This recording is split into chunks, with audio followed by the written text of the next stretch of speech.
Hyvää iltaa. Suomen valtion velkaisen kun paisuu, eikä hallitus tee muuta kuin odottaa asiantuntijoita apuun. Kuka tätä maata johtaa? Kysytään asiantuntijoilta. Hyvin paljon tervetuloa illan vieraat A-Talkin velkatalkoisiin. Nämä ovat suorat velkatalkoot. Katsotaan, mitä saadaan aikaiseksi, jos hallitus ei saa mitään aikaiseksi. Tilannehan on nyt todella se, että näyttää siltä, että pääministeri ja valtiovarainministeri pettävät hallituksen lupauksen velkakierteen katkaisemiseksi tämän hallituskauden aikana. Nyt on selvää enää se, että kaikki on ihan epäselvää. Mutta ennen kuin mennään näihin velkatalkoisiin, niin selvitetään nyt vähän ensinnäkin, että paljonko meillä on sitä velkaa. Mia-Petra Kumpula-Natri, olet SDP:n kansanedustaja ja häärät myös siellä talousvaliokunnassa. Paljonko Suomen valtiolla on velkaa? Valtion velan kasvu on se, josta ollaan huolissaan, ja kyllä se vuosittainen velanottomäärä on se meille paha rasti, ja sen kääntämisestä laskuun pitäisi olla. Että se on ollut pettymys tällä kaudella, että ollaan jouduttu vuosittain ottamaan se velkamäärä lisää. Jopa 10 miljardia vuodessa. Ja paljonko meillä on sitä velkaa, kun olen ymmärtänyt, että et ole niin kamala huolissasi ollut, niin paljonko sitä velkaa siis on? Nyt en uskalla sanoa, että se on oikeaa tarkkaa määrää. Valtiovarainvaliokunnan puheenjohtaja jeesaa. Ei voi olla totta. Et tiedä paljonko Suomen valtiolla velkaa. No nyt en uskalla sanoa ääneen, että sano väärää lukua. Huono alku. Mä olin ihan varma, että sä olisit tiennyt. No otetaan mukaan Kimmo Sasi, valtiovarainvaliokunnan puheenjohtaja.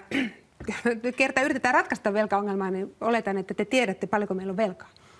Sitä on noin 7 miljardia ja tänä vuonna se 100 miljardia menee rikki. Eli se on valtion velkaisuus puolet meidän bruttokansantuotteesta. Ja se on tietysti eurooppalaisessa katsannossa ihan kohtuullinen luku, mutta niin kuin Mia-Petra sanoi, kasvu on aivan liian kova ja se on meidän ongelma.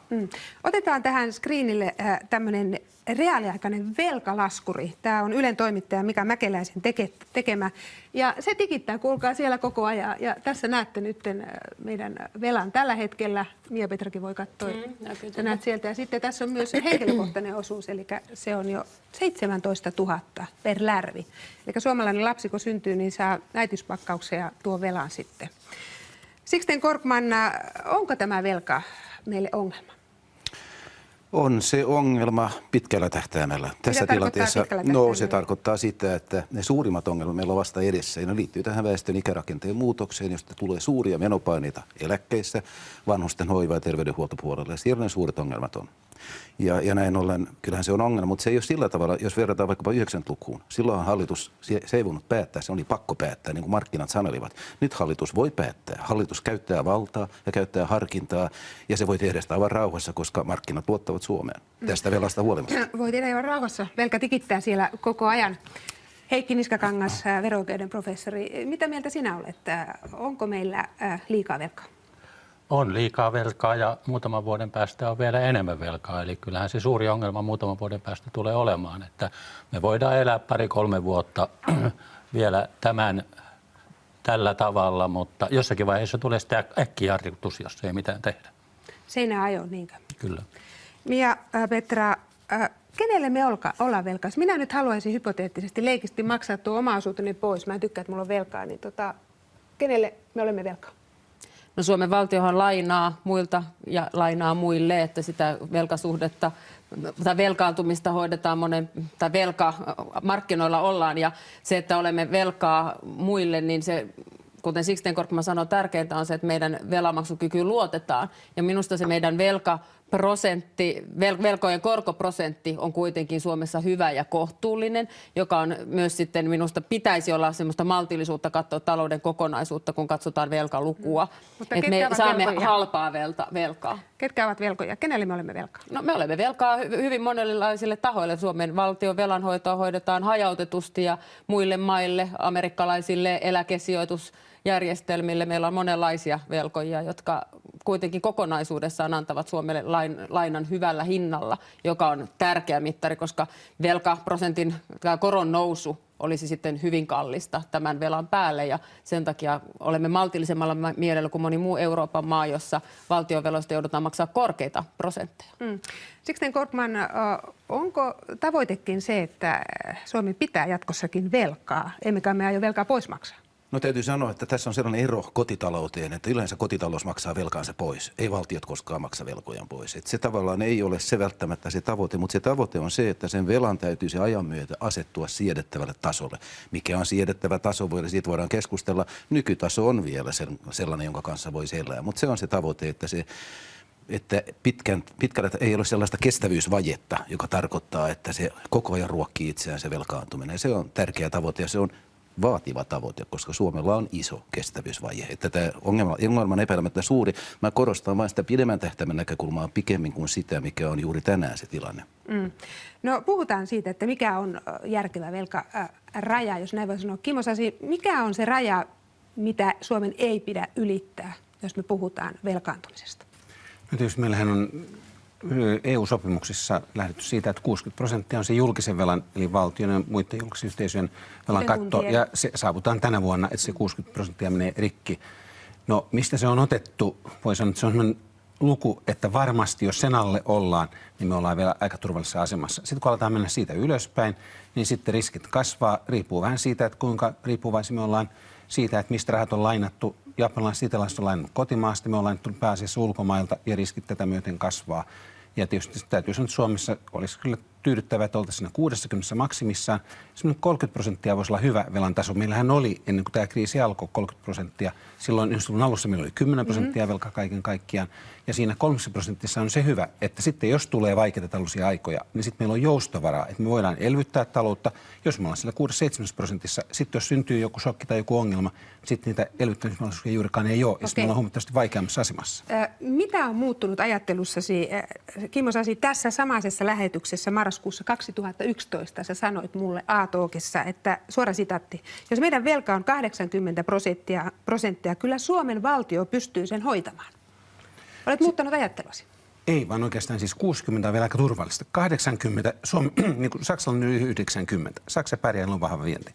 Suomessa 80 on vielä semmoinen, että mä uskon, että me sillä pärjätään. Mutta jos mennään siitä ylitse, niin sitten aletaan olla siinä tilanteessa, että markkinat heiluttaa taloutta ja politiikkaa, ja sitten poliitikot ei enää kovin itsenäisesti voi tehdä päätöksiä. Mutta siihen on pitkä matka vielä. No siihen on vielä, mutta tätä vauhtia. Muista alettiin 30, nyt tullaan 60, 80, ei ole ihan kauhean kaukana. Ja niin kuin Sixten sanoo, sitten kun meillä väestö vanhenee, niin jos me ei tätä nopeasti laittaa taloutta kuntoon, se merkitsee sitä, että me ollaan nopeasti sillä uralla, että ollaan siellä 80, ja sitten rahoittajat tekee päätökset, eikä suomalaiset kansanedustajat ja hallitus enää. Heikki Niskakangas, mikä on sinun näkemyksesi siitä, mikä on se raja, mitä Suomen ei pidä ylittää, kun puhutaan velkaantumisesta? Minusta pitäisi päästä tästä selvästi alaspäin siinä vaiheessa, kun meillä väestö vanhenee siinä mielessä, että korot tulevat kasvamaan. Tällä hetkellä me saadaan hyvin halvalla korolla vielä rahaa, mutta voi olla, että se korko kaksinkertaistuu muutamassa vuodessa. Se on täysin mahdollista ja silloin se on pois kaikesta kulutuksesta. Ja meillä on nyt jo menee yli 2 miljardia vuodessa korkoja ja jos se kaksinkertaistuu, menee 5 miljardia ja se on valtava raha. Ja se on pois muusta. Sanoisin vaan sen, että se mikä tämä velan merkitys on, niin riippuu tietysti koko kansantaloudesta. Ja nythän meillä on sellainen ikävä asia, että Suomessa viimeisen 5 vuoden aikana me olemme menettäneet teollisuuden arvonlisäyksestä 1/3. Tämän Nokia-vetoisen ICT-klusterin romahtamisen, paperiteollisuuden näivettymisen ja metalliteollisuuden jalostuksen kannattavuusongelmien takia. Se on valtava kolahdus. Se on historiallisesti ainutlaatuinen ja hyvin poikkeuksellinen kansainvälisesti. Sen seurauksena bruttokansantuote sieltä on hävinnyt 6% ja me ollaan edelleen 5% alle sen 2008 tason. Jos me ei saada jonkunlaista uutta syntymään, uutta korkean jalostusarvon tuotantoa ja vientiä ja talouden kasvua, niin sitten tämän kanssa ollaan todella syvällä suossa. Et itse asiassa se on kuitenkin paljon suurempi ongelma tämä talouden kasvun näkymät. Ja se on edellytys sille, että tämä velkaantuminen saadaan kuriin. Heikki Niskakangas, kun kuuntelet Sixten Korkmania, niin uskotko, että tulemme palaamaan vielä tällaiselle kasvun tielle, missä joskus olemme olleet? Ei missään tapauksessa. Me ei päästä sille kasvun tielle, missä me aikaisemmin oltiin. Nimittäin kasvuhan tulee 2 tekijästä ennen muuta. Tuottavuuden muutoksesta ja työn määrästä. Tuottavuus tulee joka tapauksessa olemaan sen paraneminen hitaampaa kuin on ollut aikaisemmin monistakin syistä. Sitten edelleen työikäisen väestön määrä on mieluummin aleneva kuin kasvava. Ja siitä syystä me joudumme ikään kuin mukautumaan joka tapauksessa hitaamman kasvun aikaan, vaikka ei niitä huonoja visioita otettaisikaan kuvaan, josta Sixten tuossa puhui. Eli onko kysymys sittenkin siitä, että tässä ei ole nyt kysymys suhdanteesta, vaan rakenteesta, meidän velkaongelmassa? Meihin on kohdistunut erittäin rankka rakenteellinen tällainen häiriö tai ongelma. Ja näin ollen me emme ole pelkästään suhdannetaantuma, se ei. Mutta toisaalta kyllähän tästä ajan mittaan uutta syntyy. Se on vaan se, että se kestää hyvin kauan, eikä meillä ole paluuta. Siinä on ihan samaa mieltä kuin Heikki, että ei meillä ole paluuta sellaiseen kultaiseen kasvuun, josta olemme nauttineet 90-luvun laman jälkeen. Mutta toki me voimme yltää jonkinlaiseen siedettävään kasvuun, joka sitten helpottaa tämän ongelmatiikan hallintaa. Okei, jos tilanne on jollakin tavalla kuitenkin näinkin synkkä, että talouskasvu tätä jatkossakaan tule pelastamaan, niin mennään nyt tähän politiikkaan. Kimmo Sasi, mitä mieltä sinä olet? Pitääkö hallituksen pitää kiinni lupauksestaan taittaa tämä velkaantuminen vuoden 2015 kevääseen mennessä? Kyse ei ole nyt suhdanteesta, niin kuin tässä on todettu. Mielestäni kyllä. Siis jo edellinen Vanhasen hallitus oikeastaan lykkäsi, kun toipuminen laman jälkeen alkoi, vähän päätöksiä vaalien johdosta. Tämä hallitus osti aikaa sillä, että 4 vuoden aikana talous pannaan tasapainoon. Lupaamme 2015 velkasuhde suhteessa bruttokansantuotteeseen kääntyy laskuun ja sillä on saatu uskottavuus talouspolitiikalle. Jos siitä luovutaan, niin sitten kysytään, että aiotaanko näistä tavoitteista pitää huolta. Tietysti voidaan ottaa jonkin verran aikalisää, mutta sitten niiden ratkaisujen, joilla tavallaan se aikalisä otetaan, niiden pitää olla hyvin konkreettisia, todella päätettyjä ja niin, että kaikki luottavat niihin. Ja mä sanon, että sitten niiden pitää olla vähän suurempia kuin niiden päätösten, joilla se tasapainossa löydettäisiin 2015. Pysytään nyt tässä hallitusohjelmassa ja siinä, mitä te olette itse sinne mennä kirjaamaan, että aikataulu olisi tämä ja todella velkakierre laskuun. Mitä mieltä sinä olet? No mun mielestä tässä on... Mä sanon, että ei ole kysymys pelkästään suhdanteista. Me tiedetään, että myös rakenteellisista ongelmista, mutta mä en suostuisi sanomaan, että on vain rakenteellisista ongelmista. On myös suhdanteista kyse. Kun hallitusohjelma kirjoitettiin, niin ei tiedetty, että tämä Euroopan lama ja meille viennin markkinat on näin huonot. Ja kun hallitusohjelmaan kirjoitettiin myös monta muuta tavoitetta, sinne kirjoitettiin myös työllisyystavoite, työttömyystavoite 5%. Kun tämä kokonaisuus taloudessa on mennyt tällaiseksi, niin minusta on ollut liian kapea tämä tämän viikon keskustelu, että tuijotetaan yhtä päämäärää tavoitteena. Okei, mutta saanko vastauksen kysymykseen, niin pitääkö pitäytyä nyt tässä hallitusohjelmassa, minkä teidän isot emopuolenne ovat sinne tehneet? Jos tarkoitetaan sitä lausetta, että tällä kaudella käännetään laskuun, se on ollut tavoitteena tärkeä ja hyvä, ja se antaa meidän talouspolitiikan suuntaa. Se, että Urpilainen sanoi, että katsotaan, mikä on se oikea vuosi, niin mä olen aika vahvasti uskomassa sitä, että se vuosi voi olla joku muukin kuin juuri ensi kevään huhtikuun, joka on viimeinen raja tätä kuuta. Että se 3 miljardia, joka on nyt semmoinen luku, jolla näppituntumalla pelataan, haetaan niitä keinoja, mutta onko ne nyt ensi vuoden huhtikuun mennessä vai vaikuttavatko ne sitten 17 mennessä, niin mun mielestä sitä jaksotusta voidaan harkita, mutta kokonaisuussuunta on se, joka me näytetään markkinoille meidän talouspolitiikan suunnasta, mutta en usko missään nimessä, että ensi vuonna on valtion budjetti niin, että tämä säästö siellä näkyisi kokonaan. Okei, eli tulkitsen sinua, eli sinä olet sitä mieltä, että ei pidä pitäytyä siinä, etkä edes usko, että siinä pystyttäisiin pitäytymään. Mitä ajattelet, Heikki Niskakangas? Tämän tavoitteen osalta kyllä maito on nyt kaatunut. Sitä ei pystytä enää täyttämään tässä vaiheessa. Minusta suurin piirtein niin kuin vuosi sitten viime vuoden kehysriihessä vielä oli toivoa, jos silloin olisi tehty konkreettiset päätökset, niin siihen tavoitteeseen olisi päästy. Nyt ei päästä. Mitä olisi pitänyt tehdä silloin? Mitä konkretiaa? Selviä säästöpäätöksiä, konkreettisia säästöpäätöksiä, ja silloin olisi pitänyt aloittaa myös nämä rakenteelliset uudistukset. Kimmo Sasi, miksi ette aloittaneet? Miksi ette tehneet? No täytyy sanoa, että nämä rakenteelliset uudistukset nehän lanseerattiin elokuussa viime vuonna 2013, ja tietysti niiden valmistelu meni aika pitkä aika. Marraskuuhun mennessä piti valmistella varsin pitkälti. Suurin osa valmistelusta on vielä kesken, ja nyt keväällä niiden pitäisi valmistua. Ja ne on suuria uudistuksia, jotka aivan hetkessä ei valmistu. Ja tietysti mikä on tärkeää on, miten tälle kuntauudistukselle ja sote-uudistukselle käy, että onnistuuko ne. Ja täytyy olla sillä tavalla vähän huolissaan, että kun on tehty sitten näitä tehokkuuslaskelmia ja sitä, että millä tavalla niin kun, voidaan laatua parantaa, mutta kustannuksia vähentää, niin ne ei ole kyllä kauhean selkeitä tällä hetkellä. Että tässä suhteessa meillä on paljon parannettavaa. Sixten Korkman. Niin minusta en moittisi hallitusta siitä, että se vihdoin on päätynyt siihen, että tilanne täytyy arvioida uudestaan, kun maailma on muuttunut niin tavattoman paljon sen jälkeen, kun hallitusohjelma kirjoitettiin, ja se kirjoitettiin minusta onnettomalla tavalla. Sillä tavalla, että ne tavoitteet riippuu paljon enemmän talouskehityksestä kuin siitä, mitä hallitus tekee. Minusta se olisi hyvä tehdä sellaisia sitoumuksia, joita todella voi jollain tavalla järkevästi täyttää. Näin tässä hallitusohjelmassa ei oikeastaan ollut, koska se budjetti alijäämä prosenttina BKT:stä tai valtion velkasuhteessa bruttokansantuotteeseen on niin tavattoman herkkä sille suhdannekehitykselle. Joten se, että arvioidaan uudestaan on minusta ok. Että niin kuin makrotaloustieteen oppi-isä John Maynard Keynes kerran sanoi, kun häntä syytettiin siitä, että oli muuttanut mielipiteensä, että when I learn something new, I may change my mind. How about you, sir? Eli että kun faktat muuttuu ja todellisuus on täysin toisenlainen, niin täytyy voida muuttaa mielipiteensä ja arvionsa. Ja näin ollen hallitus käyttää harkintaa, tästä ei moittisi. Mutta sen sijaan se, mihinkä Kimmo viittasi, että kun tämä toinen puoli, joka on paljon tärkeämpi itse asiassa, nämä rakenteelliset uudistukset, kun ne joko on utuisia tai tekemättömiä, niin siitä minusta pitää moittia ja hallitustahan pitää moittia aina kun vaan voi. Ja yleensä löytyy hyviä syitä. Ja minusta ne syyt on juuri tässä kyvyttömyydessä viedä eteenpäin järkevällä tavalla näitä rakenteellisia uudistuksia pikemmin kuin siinä, että nyt myönnetään, että ei tässä nyt voida kyllä 3 miljardia saada säästettyä 1 vuoden aikana. Että se on minusta ihan järkevä arvio ja tuen sitä, että käytetään siinä harkintaa. Jos mä ihan sen verran sanon, kun olin kirjoittamassa hallitusohjelmaa tämän talouspolitiikan osalta sen työelämän puheenjohtajana, niin silloin arvio oli, että kasvu olisi runsas 2% tämän 4 vuoden aikana. Nyt se on alle 1%. Niin, ja tältä osin täytyy sanoa, että kun niitä säästöjä mitoitettiin, niin tältä osin meni pieleen. Mutta sen takia sinne laitettiin se hallituksen puolivälitarkistelu, että jos 2013 keväällä piti arvioida, että tarvitaanko lisää niitä säästöjä. Ja kyllähän niitä nyt on tulossa, mutta valitettavasti viiveillä. Ja tosiaan konkretiaa tarvittaisiin nyt, ei tämmöisiä hyviä periaatepäätöksiä, vaan konkreettisia päätöksiä. Hallitusohjelmahan tehtiin aivan liian optimistisin odotuksin. Ne vaikeudet, mitä meillä tällä hetkellä on pitkällä aikavälillä, olivat erittäin hyvin tiedossa kesäkuussa 2011. Me tiedettiin kestävyysvaje. Valtiovarainministeriön johto, virkamiesjohto tiesi hyvin kestävyysvajeen.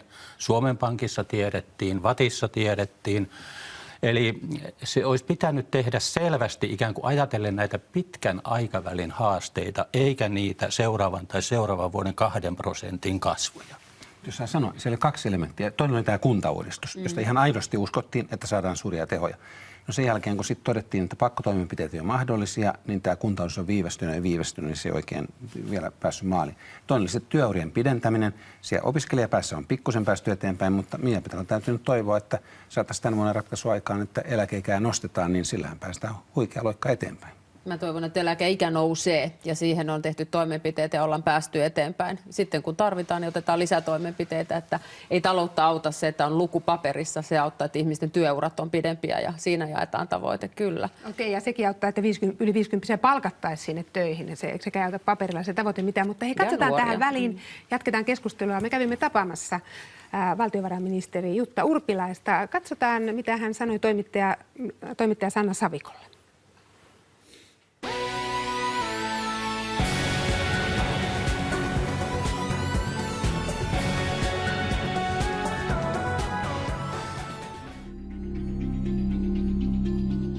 Viikon uutinen on ollut valtiovarainministerin vihjaus velanmaksun lykkäämisestä. Hallituksen sinnikäs tavoite on ollut saada Suomen velka taittumaan vielä ensi vuonna. Viime viikolla Jutta Urpilainen kuitenkin veti mattoa tiukan talouskurin alta ja nyt näyttää siltä, että viimeinenkin hallitusohjelman kulmakivistä kaatuu. Me joudumme nostamaan veroja, me joudumme tekemään menosäästöjä, mutta nyt on kysymys siitä, että kuinka paljon ja sitä summaa me emme vielä tiedä, emmekä pysty näkemään, että miten se jaksottuu tuleville vuosille. Vaikka valtiovarainministeriön talousennuste on murskaava, niin säästösuunnitelma, summa ja aikataulu ovat vielä täysin avoimet. Päättäjien tiedossa ahdinko on kuitenkin ollut jo useita kuukausia. Kyllä se on ollut näkyvissä jo oikeastaan viime syksystä lähtien. Mutta joulukuussa, kun valtiovarainministeriön uusi ennuste saatiin, niin silloin tietenkin saatiin myöskin uudet luvut, jotka osoittivat selkeästi, että velkaantumisen taittamiseen tarvitaan lisää veronkorotuksia ja menoleikkauksia. Tuo määrä on huomattavasti suurempi, mitä arvioimme sen aikaisemmin olevan. Kun vielä pääministeri Katainenkin taipui eilen myöntämään, ettei kaikkia vaadittavia säästöjä välttämättä kannata tai voikaan vuodessa runnoa läpi, kaikki paineet näyttävät lykkääntyvän nyt maaliskuun talousriiheen. Urpilainen asettelee sanansa tarkkaan, kun puhuu hallitusohjelmassa pysymisestä. Tällä hetkellä minusta hyvin yksiselitteinen arvio talousasiantuntijoiden ja ekonomistien keskuudessa on se, että 3 miljardia yhtenä vuonna budjettiin vietynä veronkorotuksina, menoleikkauksina, sen kielteiset vaikutukset olisivat niin suuret, eli työttömyys tulisi kasvamaan ja kasvu heikentymään, eli sitä ei kannata tehdä.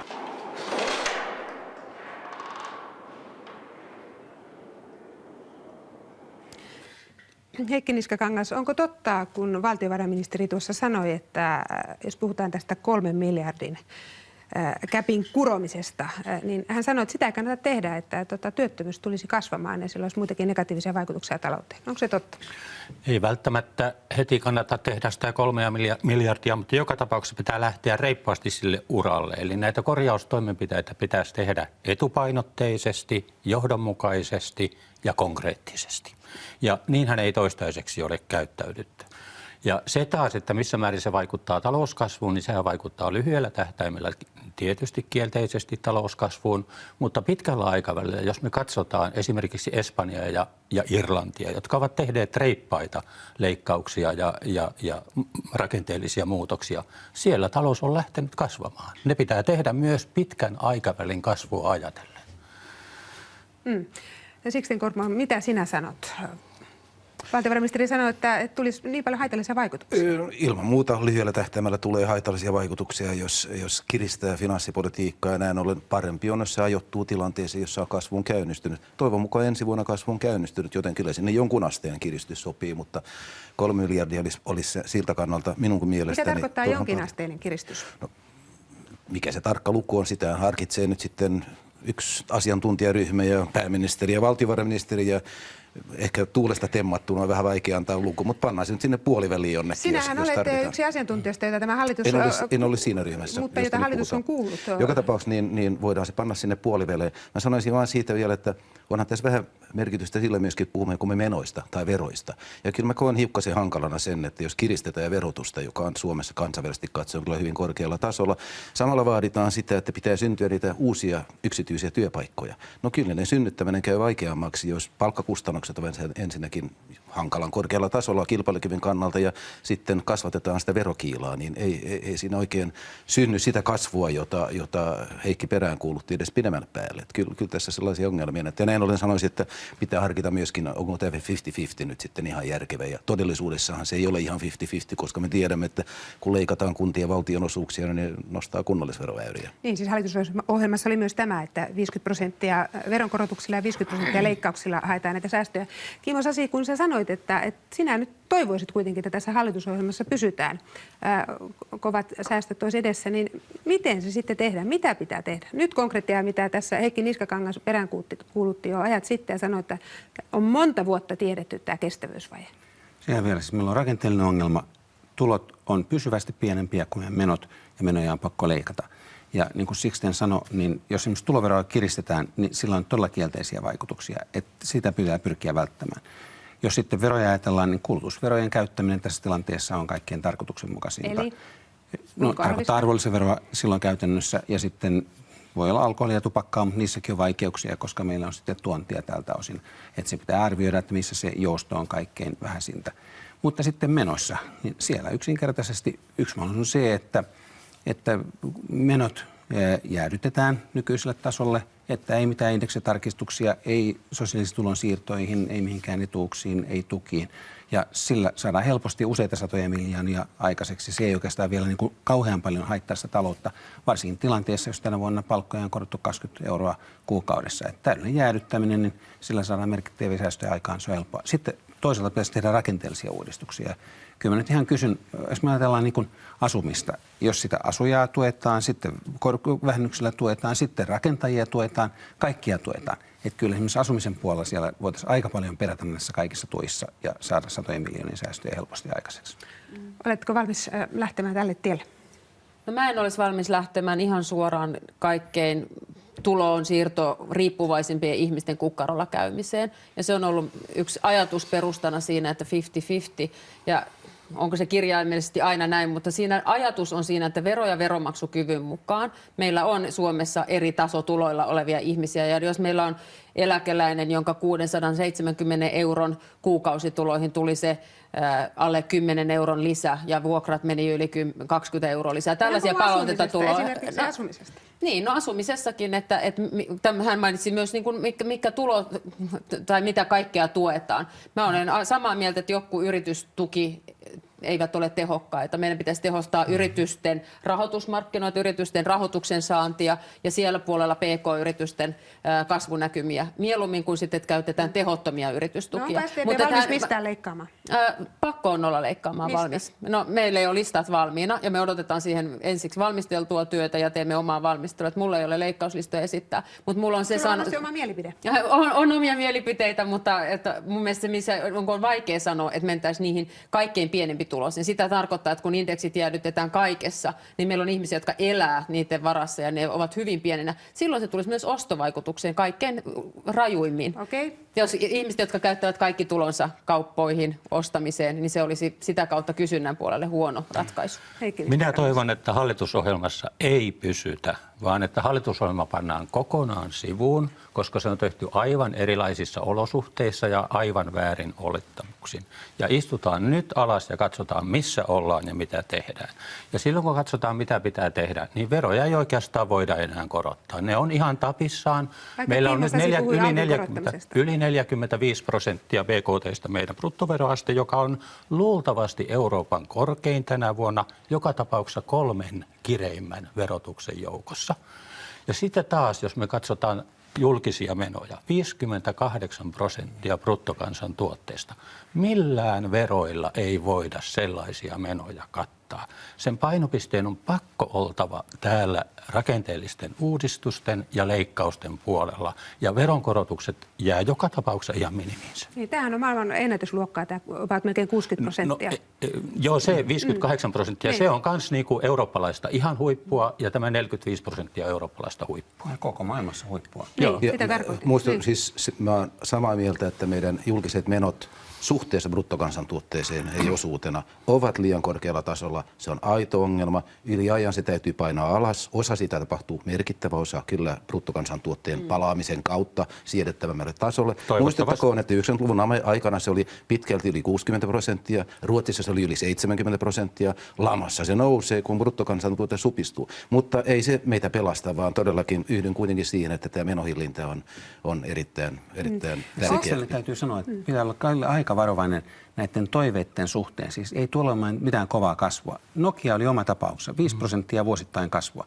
Nyt mä luulen, että se on yhdestä maksaa 2% tämä vuosikymmen loppuun, kun meillä on kasvua, varsinkin kun Euroopan keskuspankki korottaa korkoja, sitten kun likviditeettiä vähennetään, että kun rahapolitiikkaa kiristetään, niin oikeastaan nyt olisi oikea aika kiristää finanssipolitiikkaa, jotta sitten siinä tilanteessa, kun rahapolitiikka kiristyy, niin kumpiakin ei kiristä samanaikaisesti. Tämä puolustaa sitä, että aika nopeasti toimittaisiin näiden säästöjen osalta. Pakko kai tässä on joskus aloittaa, mutta mä haluaisin kysyä teiltä nyt vielä sen, että onko tämä itse asiassa ihan näpertelyä tämä 3 miljardia? Puhutaan, että oikea todellinen tarve, te olette puhunut näistä rakenteista, olisi 8-12 miljardia. Jos mä vaikka aloitan, niin mä sanon, että ei se nyt ihan näpertelyä ole. Kyllä se on oikeata kertaluokkaa, koska ei me voida lähteä siitä, että koko julkisen talouden kestävyysvaje kutistetaan pois sillä, että leikataan menoja. Silloin me luovumme siitä, mitä me kutsumme nimellä pohjoismainen hyvinvointimalli. Se on silloin mennyttä. Ja me toisaalta emme voi kiristää verotusta, vaan tässä on eri väyliä, josta siis menojen leikkaaminen on yksi, tai niiden jäädyttäminen on pitkäksi aikaa. Toinen on se, että työllisyysasteen nostaminen. Se on erittäin tehokas tapa parantaa julkisen talouden rahoitustasapainoa. Jos Suomessa olisi sama työhön osallistumisaste kuin muissa Pohjoismaissa, meillä ei olisi mitään kestävyysvajetta. No se on eläkejärjestelmän uudistus on yksi osa tätä, ja näiden opiskelijoiden saaminen vähän nopeammin siitä putkesta ulos työmarkkinoilla on toinen, ja tietysti myöskin työttömyysjaksojen lyhentäminen toivon mukaan. Siinä mä tekisin, jos saan yhden huomautuksen, nimittäin kun asuntopolitiikasta puhuttiin. Suomen suurimpia ongelmia on se, että täällä ei ole kohtuuhintaisia vuokra-asuntoja pääkaupunkiseudulla, ja työttömiä on runsaasti muualle, jotka eivät voi muuttaa tänne. Meidän työeläkejärjestelmä on halukas rahoittamaan vuokra-asuntoja, mutta kun meillä ei ole kaavoitettua tonttimaata, ja se on sellainen, jossa hallitus voisi asettaa kunnille velvoitteita ja saada tämän liikkeeseen. Mutta kysymys teille muille myös. Allekirjoitatteko tämän? En tarkoittanut, että kertarysäyksellä todellakaan tehtäisiin 8-12 miljardin säästöt, mutta tämmöisiä lukuja on esitetty, että pitkällä tähtäimellä nimenomaan tämä 3 miljardia ei tule riittää mihinkään. Kestävyysvaje. Siitähän on paljon keskusteltu, mutta noin suurin piirtein konsensus siitä on, että se on jossakin 9 miljardin paikkeilla. Eli paljon enemmän kuin 3 miljardia? Kyllä, pitkällä aikavälillä joudutaan. Eli kyllä seuraavalle hallitukselle jää vielä töitä. Kimmo Sasi. No siis hallitus itsekin lähtee siitä, että se on 9 miljardia se kestävyysvaje.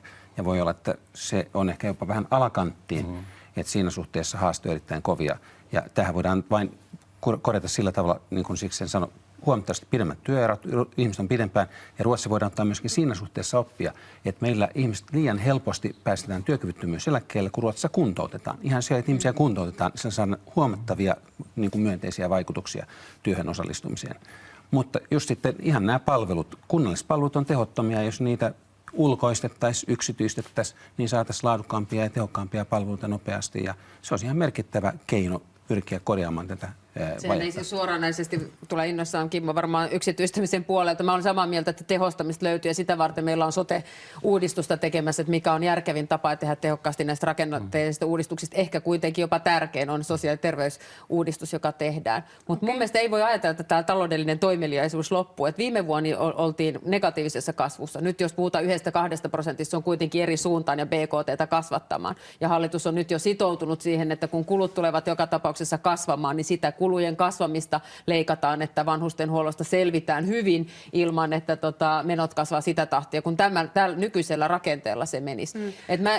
Mä en ole ihan samanlaista, ehkä johtuu insinööritaustastani, uskostani suomalaisen teollisuusosaamiseen ja pohjaan, ettäkö täällä ei olisi taloudellista toimeliaisuutta. Se ei ole yksi Nokia, mutta täällä on cleantech, täällä on monenlaista yritteleisyyttä, startupit näyttää oikein hyvältä, PK-barometria odotellaan, saattaa olla hyvään suuntaan. Että niin kun liian pessimistinen ote silloin, kun kuitenkin meillä on julkisesta taloudesta riippuvaisia toimeliaisuutta, yritysmaailma on riippuvainen julkisista hankinnoista paljon, niin tämä kokonaisuus pitää ottaa.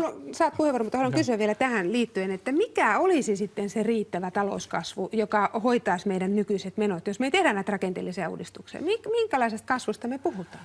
No, ei me missään tapauksessa semmoista kasvua voida saada aikaan, että näitä rakenteellisia uudistuksia ei voitaisi tehdä. Ja sitä paitsi nämä rakenteelliset uudistukset, sitten niiden tarkoitus on nimenomaan saada aikaan sitä talouskasvua. Eli meidän pitää saada sekä tuottavuuden parantamista että lisää työn määrää. Molempia pitää saada aikaan ja rakenteelliset uudistukset on keskeisessä asemassa tässä. Mitä enemmän tehdään rakenteellisia uudistuksia, sitä vähemmän meidän tarvitsee tehdä leikkauksia. Ja siksi on tärkeää, että ne aloitetaan nopeasti, koska niiden vaikutus on hidas. Jos hän sanoo, että aloitetaan nopeasti, niin haluan vielä sinulta kysyä sen, että kun et halua nyt sitä, että tässä nyt tehdään radikaaleja muutoksia tässä taloustilanteessa, niin mikä on oikea ajankohta ryhtyä alentamaan velkataakkaa? Mikä on oikea ajankohta?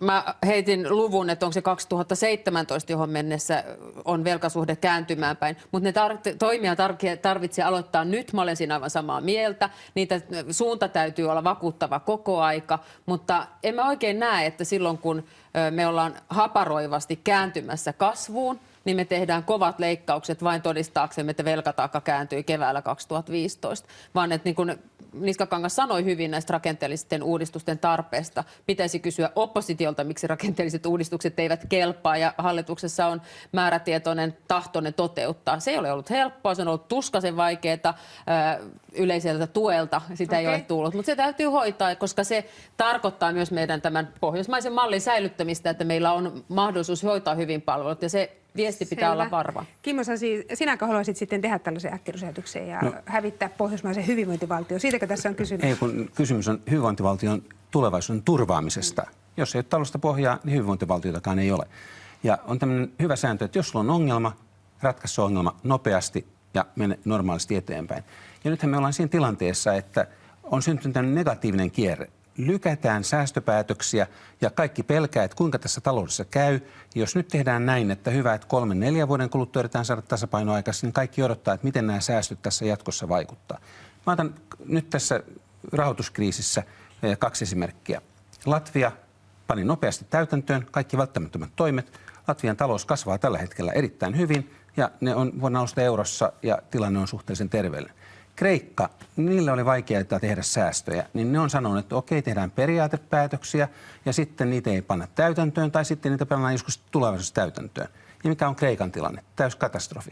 Eli jos sulla on ongelma, ratkaise se heti, tee välttämättömät säästöt, jonka jälkeen kun ne säästöt kerran on tehty, niin syntyy tämmöinen positiivinen kierre. Kaikki tietää, että hei, nyt tämä kaikki paha on tehty, nyt katsotaan eteenpäin tulevaisuuteen ja meillä on vahva pohja, millä me ollaan. Sixten Korkman, toimiiko tämä sinun talousoppiesi mukaan? Kyllä minusta sille on raja. Mä sanoisin, että joku Liettua oli siinä tilanteessa, että ei ollut mitään valintaa. Ja Kreikassa ja Espanjassa ja Portugalissa on leikattu ja leikattu ja leikattu. Ja vaikka siellä nyt talous on kääntynyt vaatimattomaan kasvuun, niin kyllä se on ollut kauhea kehitys. Ja kun meillä kerran on harkintavaltaa ja voimme sitä käyttää, niin en minä soisi meidän sellaista tietä valitsevaan, vaan kyllä me voimme hoitaa tätä järkevämmällä tavalla ja käyttää siihen hiukkasen enemmän aikaa. Ja sanoisin vielä myöskin, että mä haluan nähdä sen eduskunnan, joka vie läpi niin nopeasti kuin mitä, jos 3 miljardia pitäisi leikata, niin sehän vaatii lainsäädännön muuttamista, koska siellä on lakisääteisiä menoja, enkä mä usko, että tämä eduskunta edes ehtii niitä käsittelemään. Mä sanoisin, että eihän tässä ole kysymys vain siitä, mikä on suhdannevaikutukset, vaan myöskin ihan siitä, että ne vaatii valmistelun ja toimenpiteet, ja tietysti meillä on pian vaalit edessä, mikä ei myöskään helpota. Siksi täytyy ihan sanoa, siis, tämä finanssikriisi oli 2008, 2015 on 7 vuotta sen jälkeen.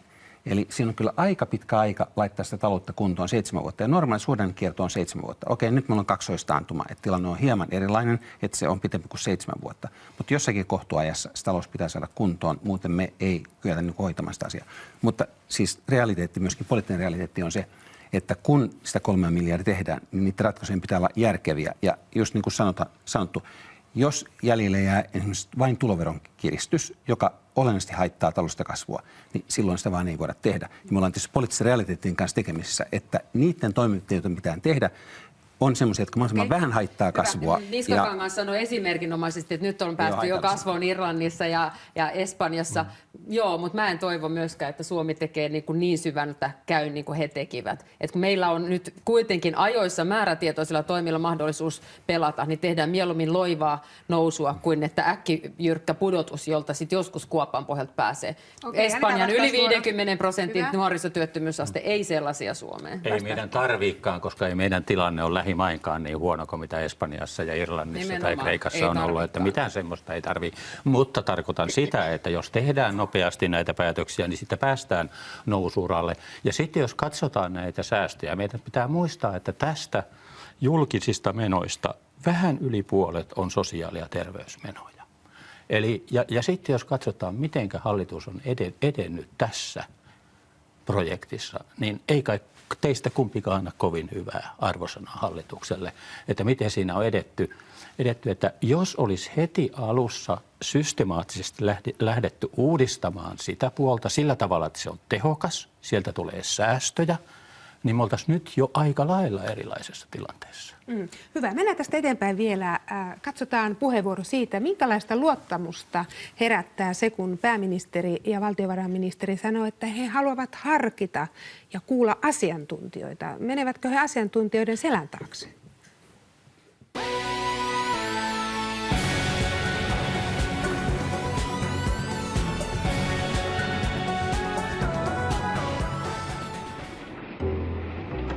Jos asiantuntijat on sitä mieltä, että 3 miljardia on liikaa, se tulisi lisäämään työttömyyttä ja heikentämään talouskasvua. Mä haluan käydä avointa keskustelua eri asiantuntijoiden kanssa siitä, mikä on viisasta. Haluan myöskin antaa suuren arvon sille asiantuntijanäkemykselle.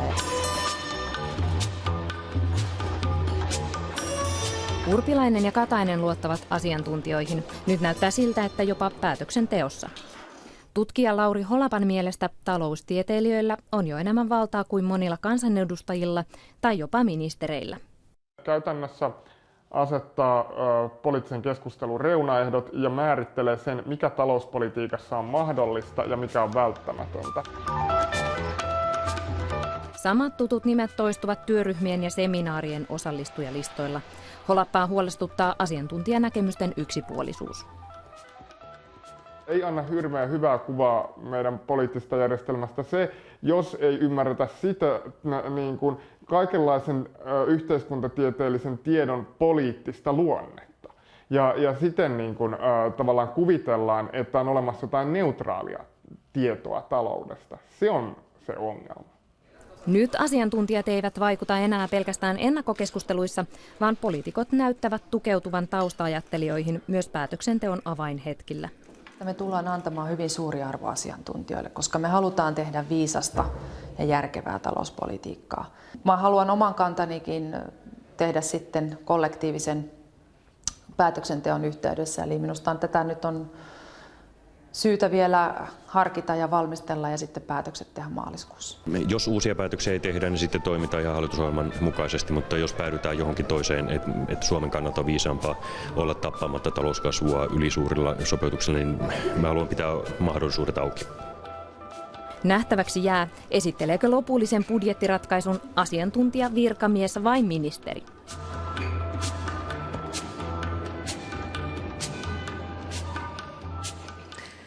Niin, Heikki Niskakangas, sinäkin olet asiantuntija, mutta ehkä silloin sinua käytettiin enemmän kuin keskusteli hallituksessa. Mutta minkälaista luottamusta herättää hallituksen talouspolitiikka, joka ulkoistaa asioitansa asiantuntijoille? No tietysti olisi eduksi, jos ministeritkin olisivat vähän asiantuntijoita. Koska he ole tässä hallituksessa? No, sano ihan suoraan. Jossain määrin ovat asiantuntijoita, kyllä. Mutta kyllähän aina poliittiset päättäjät joutuvat käyttämään asiantuntijoita hyväkseen. Tavallisesti ne ovat ministeriön virkamiehiä ja mä luotan kyllä valtiovarainministeriön virkamiehiin aika paljon ja toivon, että heitä hyödynnetään tässä päätöksenteossa, mutta ministerihän aina joutuu kantamaan sen vastuun. Ja hänen pitää myös valita oikeat asiantuntijat. Musta tuntuu, että joskus on vähän kuultu vääriä profeettoja. Mitä tarkoitat?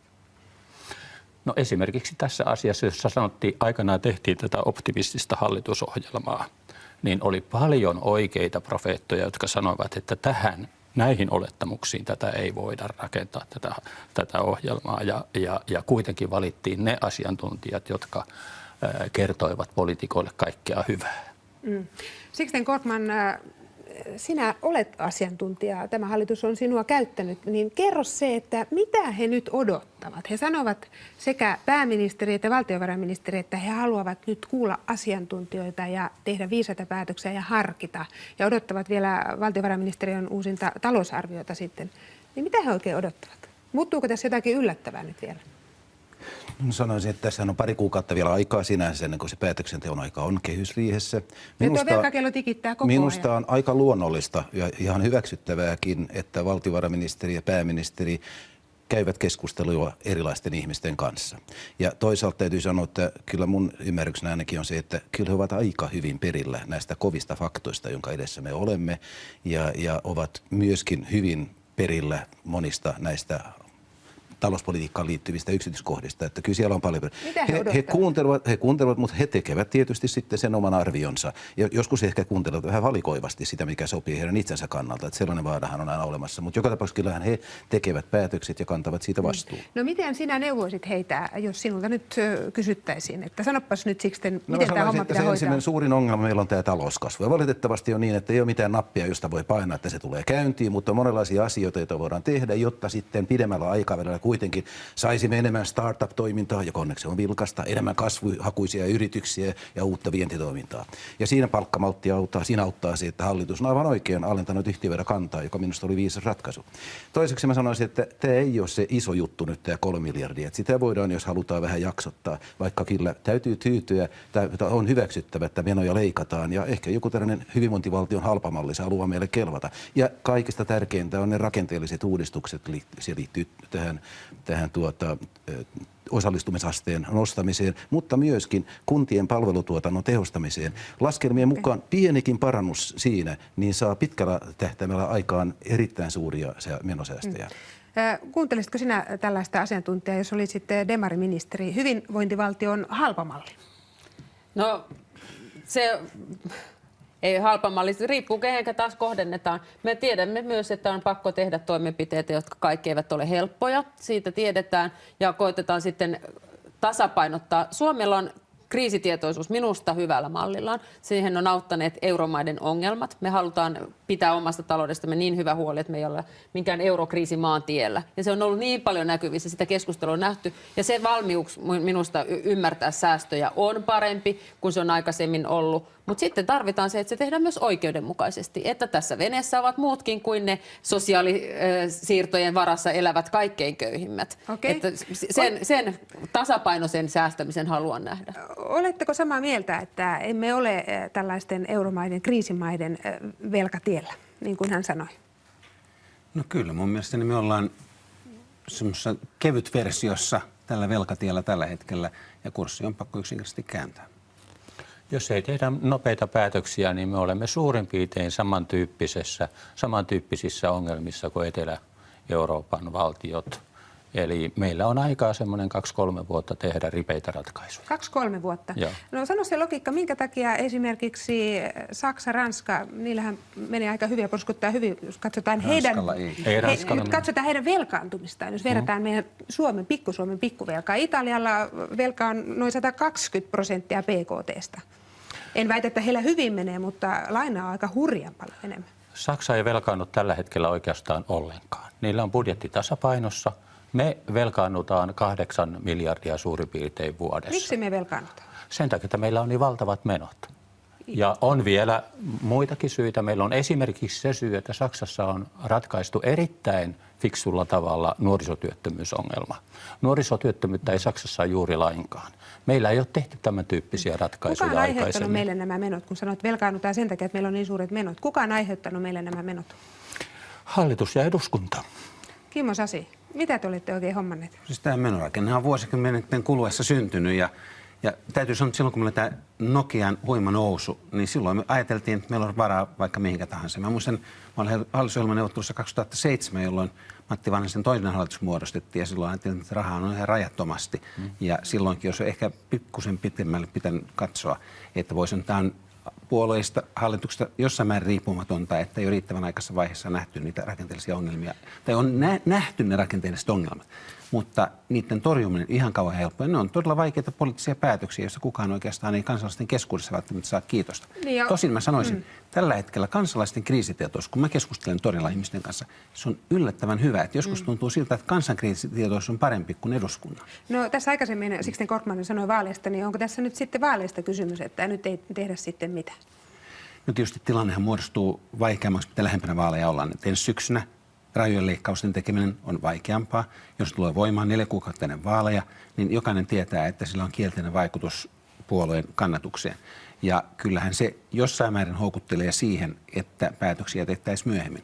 Toisaalta pääministeri Katainen on sanonut, että vastuu täytyy kantaa ja on tehtävä, mikä on pakko tehdä. Ja siinä suhteessa niin kyllä mä oon aika optimistinen, että tässä kuitenkin päätöksiä vielä saadaan aikaiseksi. Sixten Korkman tässä Heikki Niskakangas sanoi, että hallitus ja eduskunta on aiheuttanut meille näin kovat menot.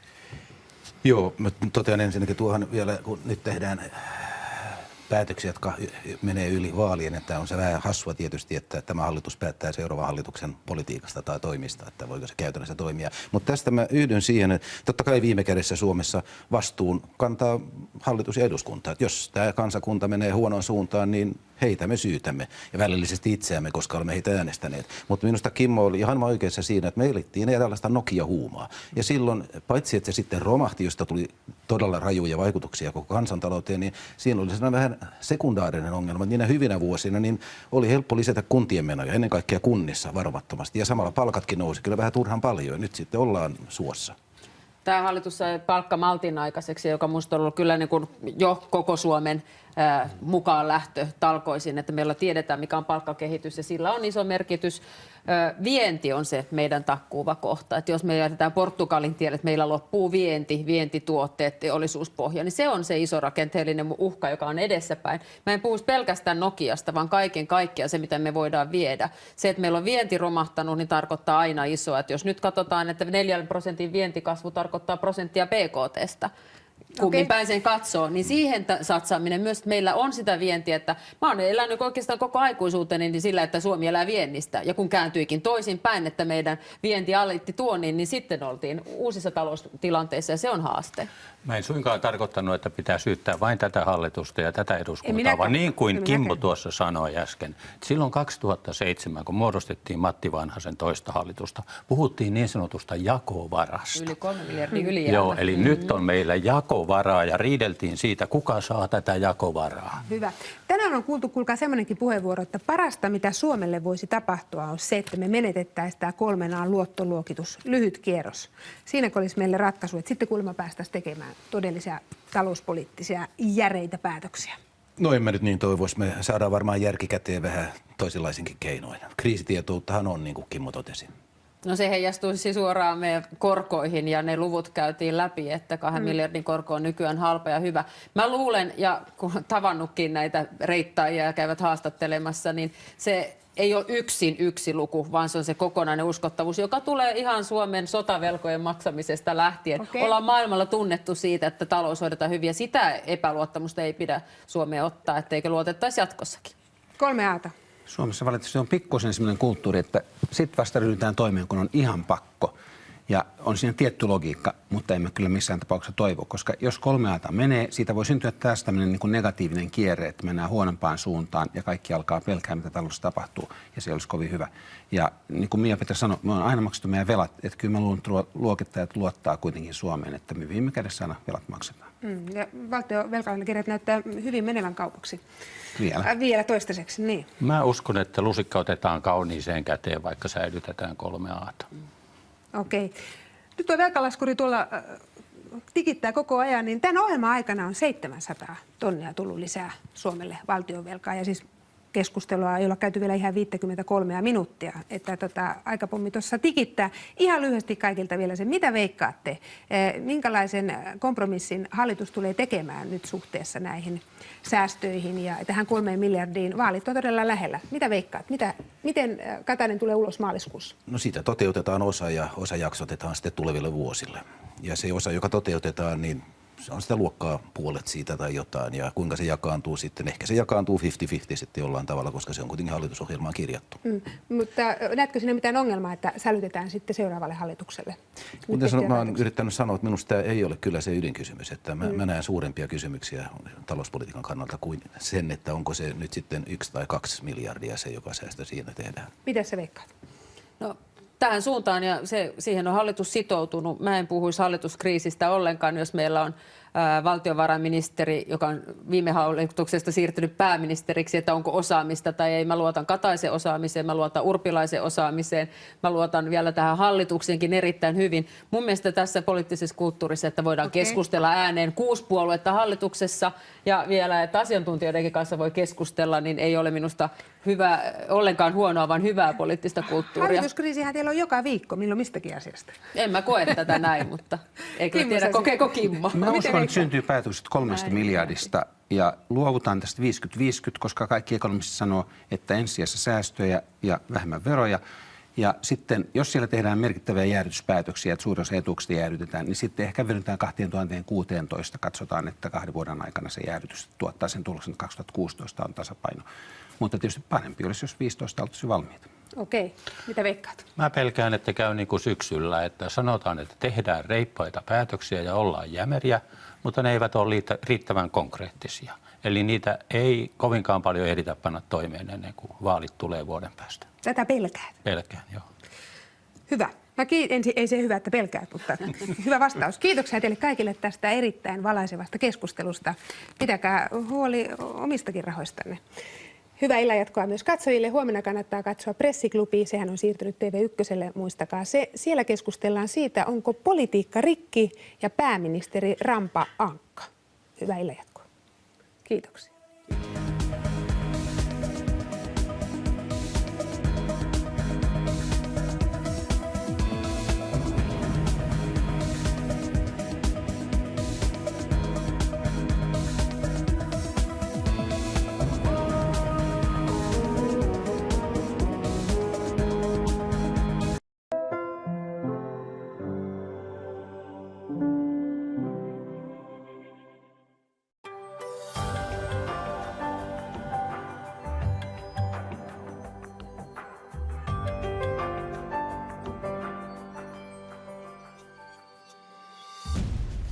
Kerttu Pekola, Leena Mononen, Leila Jylhänkangas.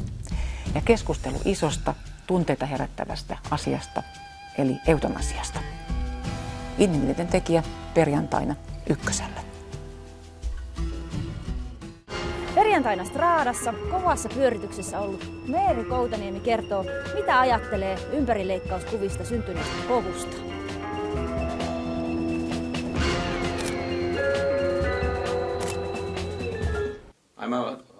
En mä osaa tehdä selfie.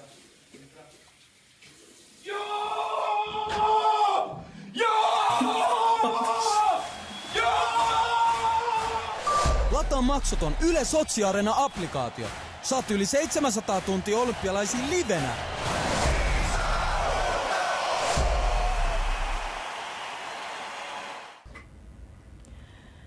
Keski-Afrikan tasavallassa kuohuu.